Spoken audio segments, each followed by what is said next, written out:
Quando você tomou a decisão, falou: "Cara, eu vou abrir a minha empresa", você provavelmente encontrou algum tipo de gargalo, algum lugar que você falou assim: "Cara, aqui tem uma deficiência que eu posso suprir com o meu trabalho", ou foi algo que foi caminhando e foi crescendo conforme você foi aprendendo também?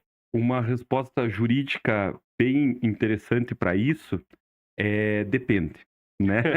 Então, vamos voltar um pouquinho no começo para essa história ter um começo, meio e fim. Quem tá assistindo, aguenta aí que vai ficar melhor esse episódio, tá. Mas vamos lá. Então, quando eu estava no ensino médio, eu tive a oportunidade de estudar na UTF-PR. E lá na UTF-PR tinha uma plaquinha escrito Hotel Tecnológico. Pô, eu entrei naquele negócio, falei assim: "Cara, o que é isso? O que é um hotel tecnológico?".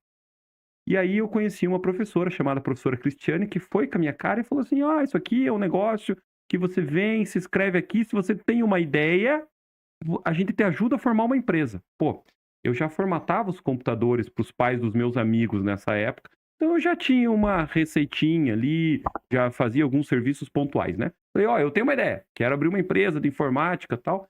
E foi no hotel tecnológico que eu tive o contato com um órgão muito importante para o desenvolvimento empresarial, na minha visão, do país, que se chama Sebrae.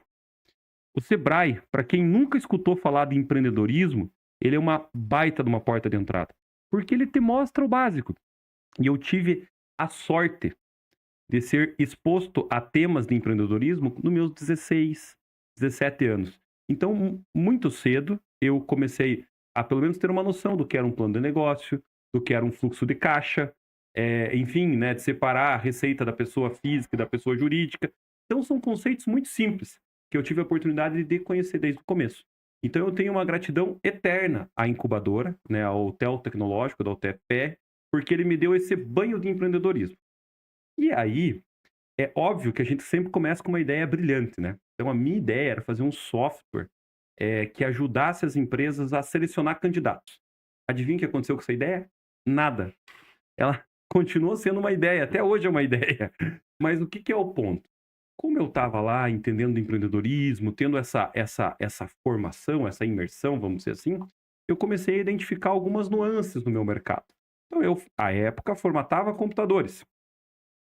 Se eu fosse atender só pessoas físicas, elas me chamavam no final de semana. Eu não queria trabalhar final de semana, ou pelo menos queria trabalhar a semana inteira, não apenas no final de Uhum. semana. E aí eu comecei a entender que seria legal a gente começar a atender pequenos escritórios. Então eu comecei a focar meus atendimentos mais em pessoa jurídica. Depois que eu entendi esse pedaço, nessa época não se falava em recorrência, esse termo não existia. Mas o que que eu comecei a perceber? Falei assim: "Pô, esse escritório me chama numa semana, na outra semana não me chama, na terceira semana não me chama porque não teve problema, e cara, daí como é que eu vou, né, me manter? Como é que eu vou pagar minhas continhas?". Óbvio, nessa época muito tranquilo, morava com meus pais, então o dinheiro era para eu usar em besteiras, né. E aí eu falei assim: "Sabe de uma coisa? Eu vou começar a vender contrato. Que daí eu vou cobrar lá R$ 100 por mês de cada empresa, vou ter 10 empresas, vou ganhar R$ 1.000 e se ele me chamar eu vou estar disponível, se ele não chamar, não vou estar disponível". Então foi esse o começo, assim, tentei resumir um pouquinho, né, pra gente falar de alguns conceitos. Show, Que legal. legal, essa parte de recorrência hoje é um negócio que a gente tem buscado cada vez mais, né, porque dentro do mercado financeiro a recorrência é raro.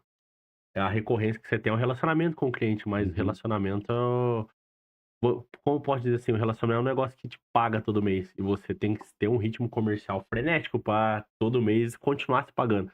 E sei como é que funciona até mesmo isso hoje dentro da empresa. Essa parte ainda da recorrência é importante no sentido de a gente trabalha com portfólio 100% assim, ou é uma Pô, coisa muito voltada ainda para ter esse ritmo comercial muito grande, para estar sempre em cima de novos clientes? excelente pergunta, Guilherme. Você sabe que isso é muito difícil até hoje dentro da minha área de atuação. Muitos clientes querem pagar o que a gente conhece no mercado de TI, que é o atendimento avulso. Eu Uhum. preciso consertar esse microfone, eu vou lá e te pago e você conserta esse microfone para mim. Isso chama atendimento avulso, tá? Muitas empresas, muitos clientes grandes querem pagar um atendimento avulso, mesmo que seja muito mais caro. Então, por exemplo, para consertar esse microfone é 1.000, Uhum. mas o cara no avulso ele vai cobrar 10.000. Tem clientes que preferem pagar um valor super alto para ter esse atendimento avulso. É um modelo de negócio? É um modelo de negócio. Nós, na Perissari, não acreditamos nesse modelo, porque eu não consigo ter previsibilidade. E eu não consigo treinar uma equipe para ter um atendimento de qualidade com atendimentos que eu não sei quando eles vão vir e nem de que tipo eles serão. Quando o meu cliente é recorrente, eu consigo entender o que ele vai pedir, quando ele vai pedir, como ele vai pedir, e eu consigo dimensionar meu time para atender esse cliente. Então, por que foi muito difícil? E ainda é. Porque muito cliente não quer fechar um contrato de manutenção, porque ele acha que vai ter só aquele problema e não vai ter mais nenhum. Eu sei que não é verdade. No fundo, ele também sabe, mas ele não quer ter esse compromisso mensal. E aí, começam as tentações de empresa pequena.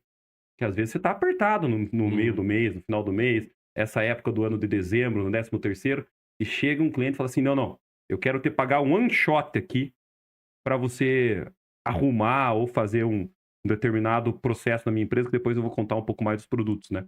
Hoje, a gente declina esse cliente. É uma estratégia bem complicada de manter, porque a tentação é grande. Mas eu acredito muito no modelo de negócio. Então, o modelo de negócio de recorrência me gera previsibilidade e gera qualidade de atendimento ao cliente.